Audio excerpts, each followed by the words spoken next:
नमस्कार. मी कालच माननीय तहसीलदार मॅडमना निवेदन दिलं होतं की आटपाडी तालुक्यात मोठ्या प्रमाणात वाळू उत्खनन होतंय.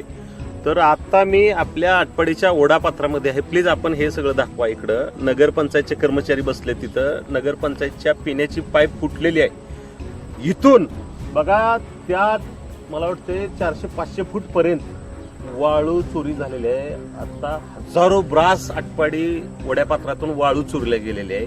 मी वारंवार प्रशासनाला सांगत होतो ही रात्री चोरी झालेली आहे. बघा मी काल प्रशासनाला पत्र दिलंय परंतु त्याच्यामध्ये कुठल्याही प्रकारची सुधारणा झालेली नाही. आता बघा रात्री हे सगळं इथून वाळू उचलल्या आणि इथं पाईपलाईन फुटल्या. आज नगरपंचायतच्या प्रशासन कामगार तिथं आहेत. ते आता पाईपलाईन जोडायचं काम करतायत.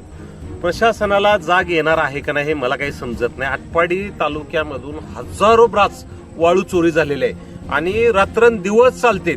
मी वारंवार प्रशासनाला विनंती करतो की आपण आपले कर्मचारी इथं यावेत, इथं पाहावेत आणि ज्यांनी वाळू चोरी केली, ज्या लोकांनी आटपाडी ओढ्यापात्रातील वाळू चोरी की त्यांच्यावरती गुन्हे दाखल झाले पाहिजेत आणि याची चौकशी झाली पाहिजे. विशेषतः याच्या पाठीमागे कोण अधिकारी आहेत त्या अधिकाऱ्यांची चौकशी झाली पाहिजे. त्यांना सस्पेंड केलं पाहिजे अशी माझी या निमित्तानं विनंती.